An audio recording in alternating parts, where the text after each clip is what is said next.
World Snake Day. I'm Kaly Adkins, a biologist for Oregon Department of Fish and Wildlife, and we are here at the High Desert Museum talking snakes today. I study and help to conserve species of greatest conservation need across eastern Oregon, so everything east of the crest of the Cascades. Species of greatest conservation need are lined out in our State Wildlife Action Plan. That provides us kind of the blueprint of our management actions and how we work to conserve these species that we've highlighted for conservation need. We have two different subspecies of western rattlesnakes in Oregon, and this would be the one that is native to the area that we are in the East Cascades ecoregion. Rattlesnakes are a pretty little danger to humans unless you're trying to handle them. That's when the majority of, bites happen, is when you're trying to handle them, and you should not be trying to handle them. Most encounters with rattlesnakes are actually, you see them out hiking, you should consider yourself lucky that you get to see one of these rare species, and then you can just give it its space. It doesn't want to interact with you. Like, it does not see you as prey. They're actually extremely docile, as you can see. It's not moving around. I'm closer to it than I would recommend someone be if you were out hiking, and it does not seem to care at all. They have kind of three different levels of protection that they use.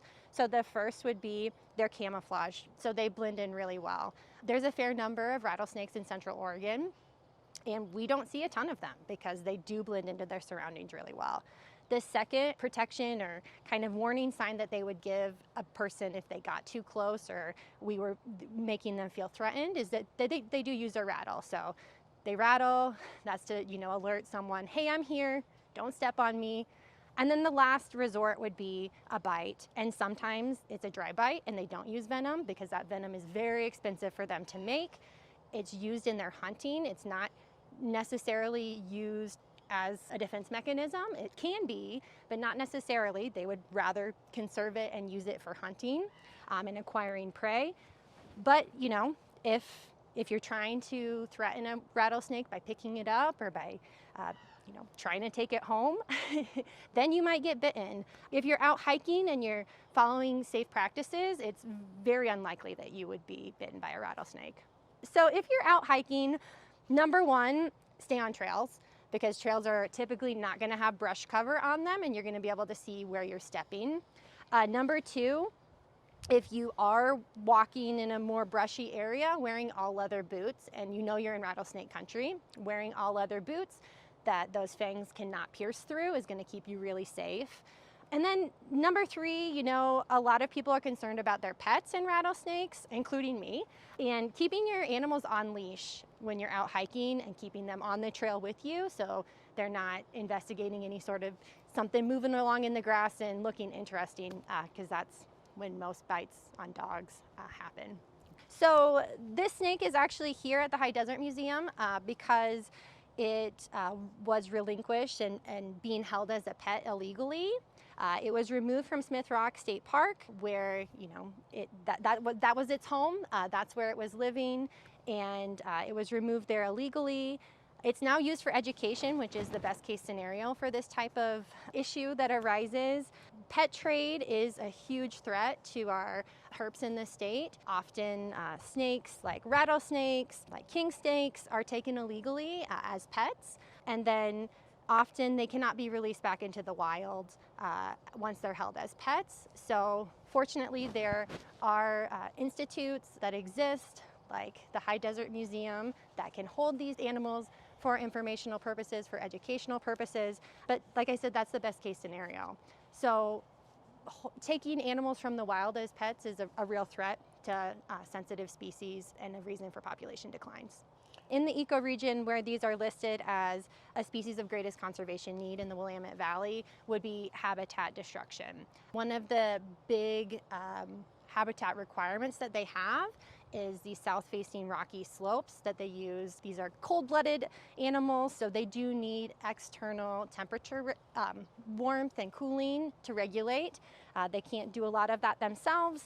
And they also do hibernate throughout the winter because they're cold-blooded. So when it's really cold temperatures, they're not going to be able to generate enough heat internally to stay alive. And destruction of these hibernaculums are actually really, really detrimental to the population. Snakes do congregate there. So if you destroy a hibernaculum in a sensitive period where snakes would be asleep in there, you would be killing several rattlesnakes at once. Two, not a lot of these habitat features still exist on the landscape. So if you remove that hibernaculum, another one probably doesn't exist within their home range. So they're not able to have a place to spend the winters anymore. That's a huge issue, and we're seeing that with a lot of land use conversion over for mining or urbanization. Another issue for rattlesnakes would be habitat fragmentation, so increased roads. They slither on their bellies. They don't move very quickly. It uses a lot of energy for them to move a lot. And if a road is built within their home range and they have to cross it, it takes them a long time to cross those roads. So if there's heavy traffic on that road, there's a high probability that there's going to be a road strike and they will end up as roadkill. Or they won't cross that road, and then we've constricted the area that they can use or what available habitat they have left. People see them as kind of pests of like, they don't do anything for us. But actually, they control the rodent population.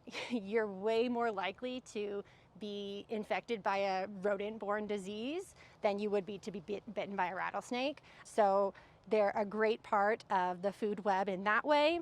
And actually, parts of rattlesnake venom is used in medicine. It's used as an anticoagulant for putting in stents. So rattlesnakes actually play a part in saving people's lives. I've got a gopher snake, which is not a venomous snake species in Oregon. And then we've got a western rattlesnake here that is our only venomous snake species in Oregon. And they do look really similar. You can see their patterning looks really similar, and that's not by accident. Gopher snakes, they definitely want to imitate the rattlesnake because the rattlesnake does have that venom. But you can tell the rattlesnake, it has a broader head than this gopher snake has a much more narrow head. And then another big difference would be at the tip of its tail.